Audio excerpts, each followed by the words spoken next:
기본적인 그런 틀을 어느 정도 나눠줬기 때문에 저도 이제 저의 강의는 실전의 부분, 성경 본문을 실제적으로 선택을 해서 하는 방식으로 이렇게 한번 연결을 해보겠습니다. 들어가기에 앞서서 저도 이제 10수년 동안 성경을 연구해 오는 중에 가장 날 두렵게 하는 것 중에 하나가 구약 성경을 이렇게 살펴가다 보면은 거짓 선지자였습니다. 거짓 선지자. 가장 하나님의 진노가 큰 그러한 세력들이 거짓 선지자들이었겠지요. 하나님의 말씀이 분명히 전해졌는데 하나님으로부터 말씀을 받지 아니하고 어둠의 세력으로부터 말씀을 받아가지고 거짓된 것을 전한 거잖아요. 이 시대에 저와 여러분들이 말씀을 맡은 우리들이 선지자적인 어떤 그런 역할을 분명히 감당하고 있는데 이미 기록되어 있는 하나님의 말씀을 하나님의 마음이 아닌 하나님의 뜻이 아닌 내 마음대로 해석해서 전해버린다면 우리는 이 시대에 거짓 선지자들일 것이에요. 두렵지 않습니다. 정말 두려운 일이거든. 그래서 구속사적인 설교를 하기 위해서는 마치 방앗간에 떡을 빼는 기계처럼 앞에 떡국떡에 앞에 끼워 놓으면 나오는 떡이 전부 다 떡국떡이 되고 절편을 앞에 끼워 놓으면 절편떡이 계속해서 나오는 것처럼 하나님의 말씀도 목회자의 기본적인 베이스, 지식적인 베이스, 성경을 바르게 이해하는 이 베이스가 만들어져 있으면 성경 어디를 보든지 간에 구속사적인 설교가 나올 수밖에 없습니다. 그래서 이제 그런 베이스를 먼저 간략하게 이렇게 틀을 정한 다음에 성경 본문을 실제적으로 방금 우리 김상훈 교수님께서 말씀하시는 그 내용들을 전부 다 바닥에 깔고 실제적인 성경의 해석을 설교 제목을 잡아가면서 한번 살펴가보도록 하겠습니다. 오늘 제가 살피려고 하는 것은 창조 경륜과 구속사 설교입니다. 창조 경륜을 앞에 붙인 것은 우리 하나님의 일하심이 전체적으로 창조와 구속인데 창조를 그의 목표하는 대로 완성해 가시는 그러한 부분이 하나님의 나라의 완성이기 때문에 그렇습니다. 자, 구속사라고 이렇게 우리가 오늘 이렇게 모였는데 이 구속사는 우리가 잘 아는 대로 하나님의 구원 역사입니다. 하나님의 역사 속에서 행하신 구원의 사역이죠. 그래서 이 구속사를 실제적으로 살펴가다 보면은 하나님의 주인공이 될 수밖에 없어요. 성경 속의 어떤 유인들이나 주제나 이런 것들을 앞세울 수가 없어요. 반드시 성부, 성자, 성령 하나님이 주인공이 돼요. 저는 개척에서부터 지금까지 설교를 하면서 설교의 모든 제목을 성부, 성자, 성령 하나님으로 아예 제목을 잡아버립니다. 우리를 감동시키신 성령 하나님, 우리의 대표자가 되신 예수님, 우리에게 생명을 주신 하나님, 지금까지 모든 설교의 제목을 아예 하나님을 주제로 잡아버리게 되면 준비하는 과정 속에서나 그리고 설교하는 모든 부분에서 우리 하나님을 힘주어 말하지 않을 수 없습니다. 자, 그러기 위해서는 먼저 우리가 틀을 만들어야 되는데 성경의 총 주제, 아까도 설교하면서 우리 목사님이 말씀했지만 성경의 총 주제가 무엇일까? 이것은 하나님의 나라입니다. 하나님의 나라. 이 하나님의 나라의 핵심은 또한 우리 주 예수 그리스도이십니다. 제가 조금 이따 이제 이 부분과 연결을 시키겠습니다. 성경의 총 주제도 하나님의 나라고 창조의 목적도 무엇인가? 왜 하나님이 이 세상을 창조하셨는가? 창조의 목적도 하나님의 나라입니다. 그러면 역사의 목적은 무엇인가? 하나님이 세상을 창조할 때 시작한 역사가 우리 주님 재림할 때에 맞춰지는데 그 역사의 목적도 역시 하나님의 나라입니다. 그럼 하나님의 나라가 무엇인가? 하나님이 친히 왕이 되시고 자기의 형상과 모양대로 자기 백성을 창조하시고 그리고 모든 만물을 창조해서 하나님께서 통치하시는 영광스러운 나라지. 하나님의 나라가 그렇습니다. 그러면 여기서 우리가 한 가지를 분명히 살피고 넘어가야 될 것이 있는데 뭐냐면은 하나님의 나라의 의식이 없으면 우리 속에 하나님의 나라가 베이스로 깔려있지 않으면 전부 개인주의가 되어버립니다. 이것은 무서운 겁니다. 교회가 하나님의 나라로 교회가 이렇게 경영되지 않으면 개교의주의가 되어버립니다. 우리 개인적인 목회자가 하나님의 나라의 의식이 없으면 나를 위해서 목회하게 되어버리고 전부 다 나 중심이 되어버립니다. 이것은 우리의 뼈에 박히도록 새겨놔야 될 그러한 부분입니다. 하나님의 나라의 의식이 없으면 전부 다 개인주의가 되어버립니다. 개인주의. 자, 그러면 우리는 성경이 우리의 전체적인 부분이잖아요. 우리가 살펴야 될, 붙잡고 설교해야 될 내용들이 전부 다 성경이잖아요. 그럼 성경 전체적인 내용이 처음 주제가 하나님의 나라라면 전체적인 내용은 하나님이 어떻게 자기 백성을 사랑하시고 기뻐하시며 영원히 함께 하시는가, 이게 성경의 전체적인 내용입니다. 창세기부터 요한계시록까지 전체적인 내용은 하나님이 자기 백성과 함께 하시는 내용입니다. 하나님과의 관계성이지. 달리 말하면은 임마누엘이 되는 거죠. 임마누엘. 자, 그러면은 이런 임마누엘을 중심으로 해서 설교의 주제가 무엇인가? 예수 그리스도죠. 예수 그리스도. 왜 예수 그리스도가 주제가 되어야 되냐면은 예수 그리스도는 하나님의 나라의 왕이십니다. 그분이 창조자, 창조의 중보자이십니다. 그분이 구원의 중보자가 되시기 때문에 그렇습니다. 자, 그러면 우리가 본문을 삼는 성경은 하나님의 계시잖아요. 이 하나님의 계시인데 구약과 신약을 분명하게 구분을 해야 됩니다. 구분되어 있잖아요. 그런데 해석을 할 때도 그리고 살펴갈 때도 구약은 하나님의 율법을 통해서 경영을 하셔요. 구약의 전체적인 경영은 하나님의 율법을 통해서 하셔요. 근데 신약은 은혜와 진리로 하나님이 경영하셔요. 그러므로 구약적인 해석과 신약적인 해석을 이루어가는 그러한 모든 부분들이 달라야 되는 거죠. 지금 제가 구속사적인 설교를 하기 위한 아주 기본적인 틀을 만들어가고 있는 것이죠. 자, 그러면은 우리의 설교의 내용은 구체적으로 어떤 내용이어야 하는가? 첫째는 예수님의 인격, 예수 그리스도는 누구신가? 하나님의 나라 안에서 그분은 누구시고 나와 관련하여서 누구신가? 그리고 예수님의 사역, 예수님이 과거에는 무슨 일을 해오셨고 지금은 무슨 일을 하고 계시고 앞으로는 무슨 일을 하시는가? 그리고 세 번째는 그 하나님의 나라의 윤리, 예수님이 어떻게 사랑하셨는가?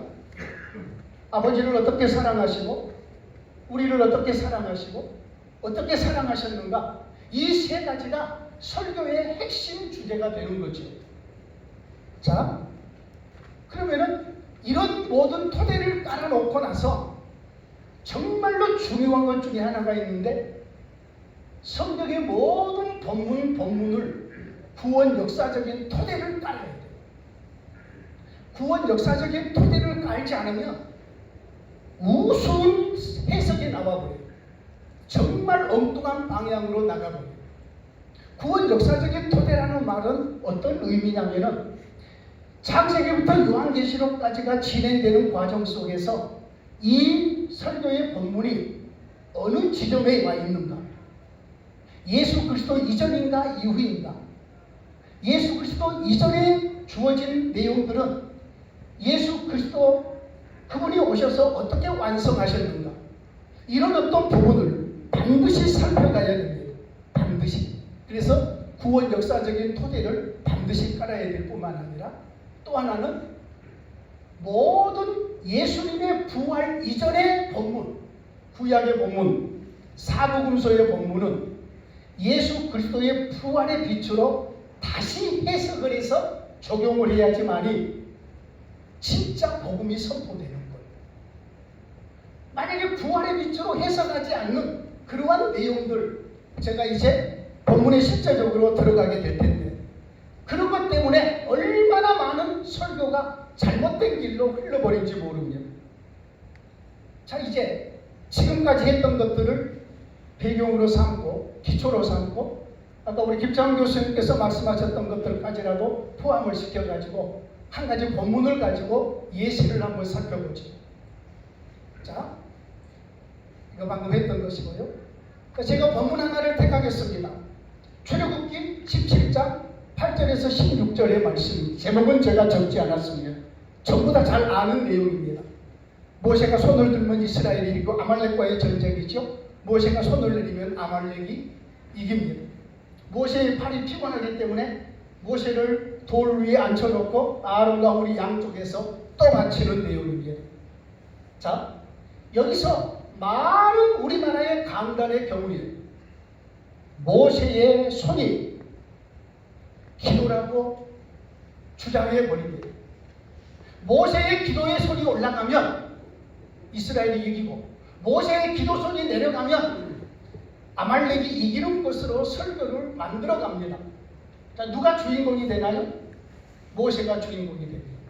그런데 성경 어디에도 모세의 손이 올라가는 것이 기도라는 말이 없어요. 그런데 손을 들고 기도하는 것으로 아예 거기다가 포커스를 맞춰버립니다.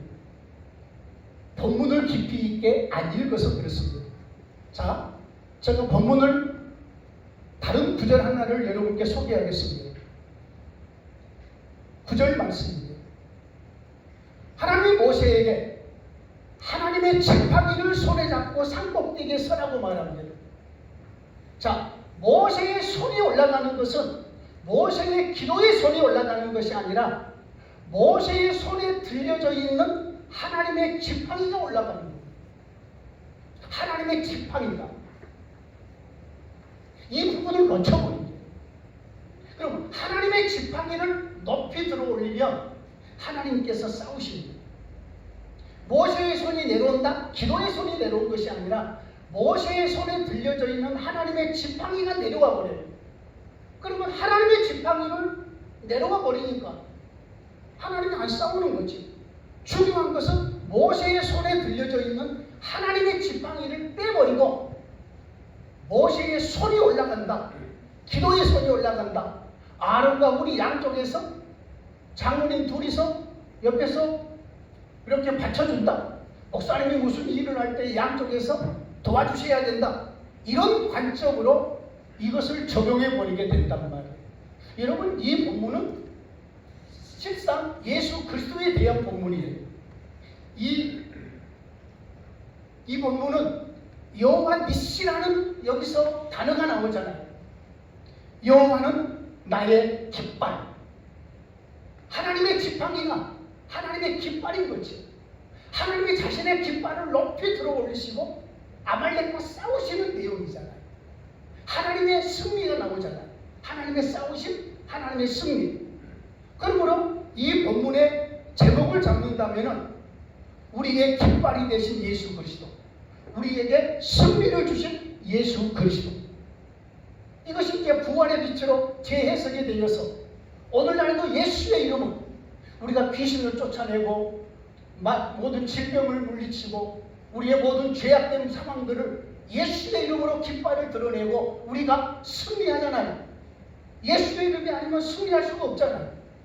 이 본문은 여전히 예수 그리스도의 복음이 되기 위해서는 우리의 깃발이 되신 예수 그리스도, 여전히 우리에게 승리를 주시는 예수 그리스도, 그러한 본문으로 이 본문이 설교되어져야지 진짜 복음이 되는 거죠. 이것이 구속사적인 설교인 것인 거죠. 완전히 다른 거지요. 모세의 손을 기도의 손으로 했을 때와 모세의 손에 들려져 있는 지팡이에 관심을 가졌을 때, 하나님의 지팡이에 관심을 가졌을 때하고 완전히 해석이 달라져 버리는 거지. 자, 가장 순교를 많이 하는 예시 하나를 더 준비하겠습니다. 마태복음 5장에 있는 팔복입니다. 제가 우리나라에 팔복을 설교하는 설교를 거의 90% 이상을 살펴봤습니다. 아마 우리도 많이 팔복에 대한 설교를 했을 것인데 100% 틀리게 설교를 합니다. 모든 역사적인 것을 빼버리고 그냥 지금 신령이 가난해야 된다, 지금 애통해야 된다, 온유해야 된다 이러면서 지금 성도들의 마음을 국어사전 풀어서 신령이 가난한 것이 무엇인가, 죄를 버리는 것, 욕심을 버리는 것 막 이렇게 적용을 해버립니다. 아예 그냥 처음부터. 여러분, 이 팔복은 언제 이 말씀을 예수님이 하셨느냐면은 이 팔복의 본문의 주인공은 예수 그리스도이십니다.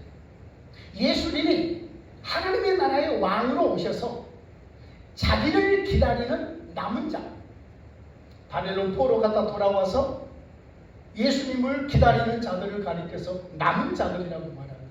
남은 자들에게 예수님이 오셔서 자신이 가지고 오신 하나님의 나라를 선물하신 내용입니다. 너희들이 지금까지 마음을 가난하게 하면서 나를 기다렸느냐? 이제 내가 너희들에게 천국을 선물해 준다.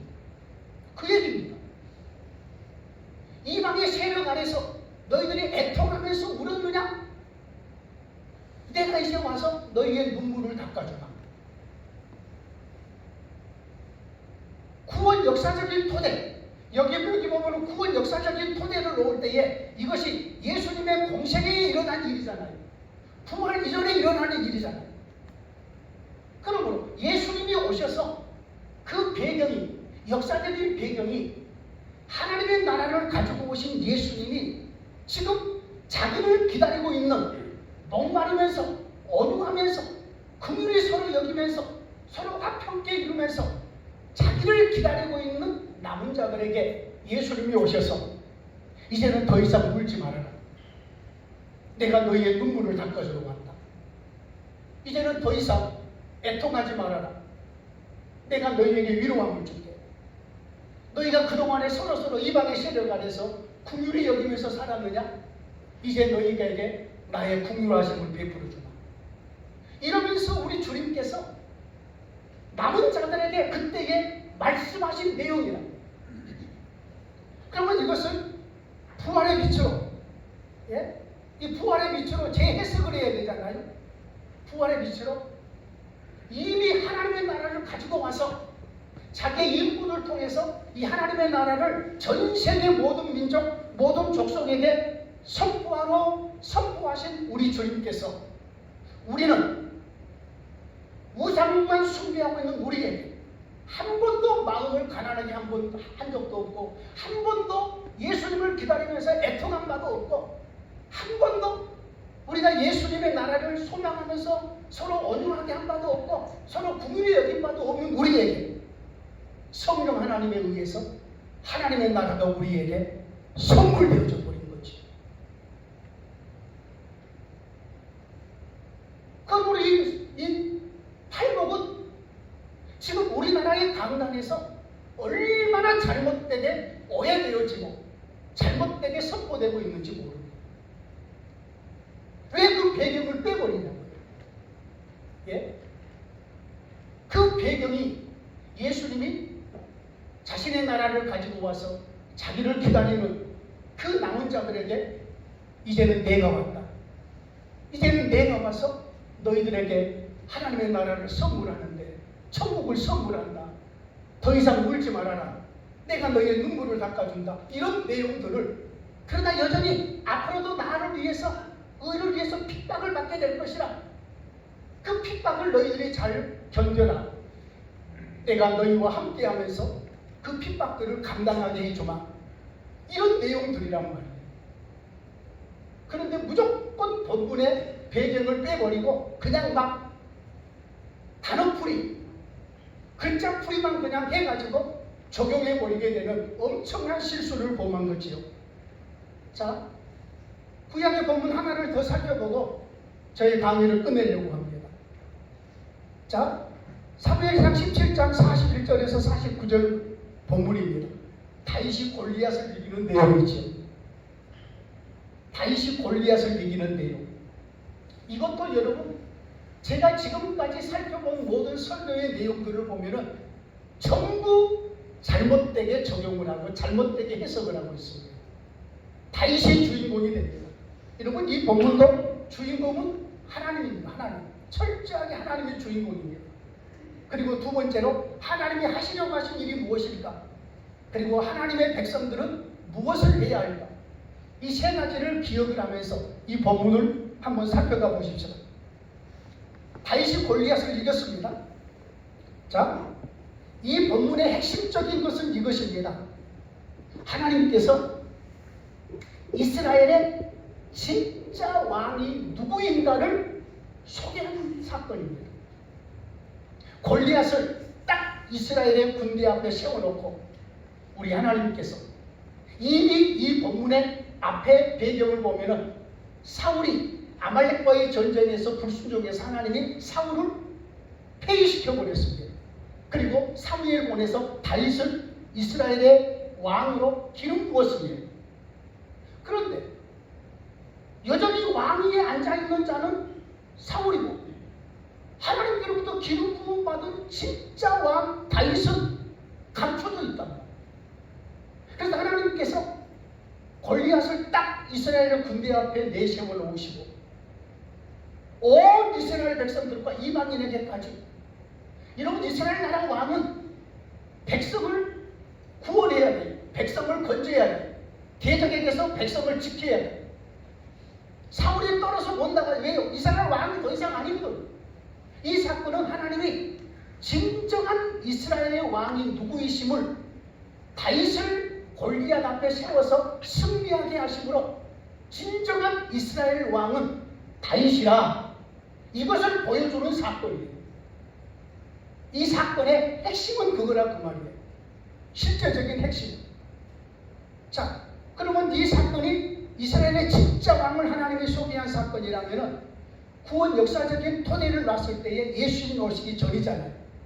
그러면 예수님이 이 땅에 오심으로 인해서 하나님의 나라의 옛시대의 다윗을 이스라엘의 왕으로 드러내신 하나님께서 새시대에 하나님의 나라의 왕으로 우리 주 예수 그리스도를 드러내시잖아요.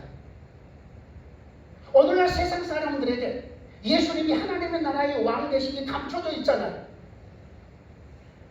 교회 안에서도 교회의 진정한 왕 되시고 우리의 주인 되신 예수 그리스도가 많은 경우에 감춰지는 경우가 많잖아요.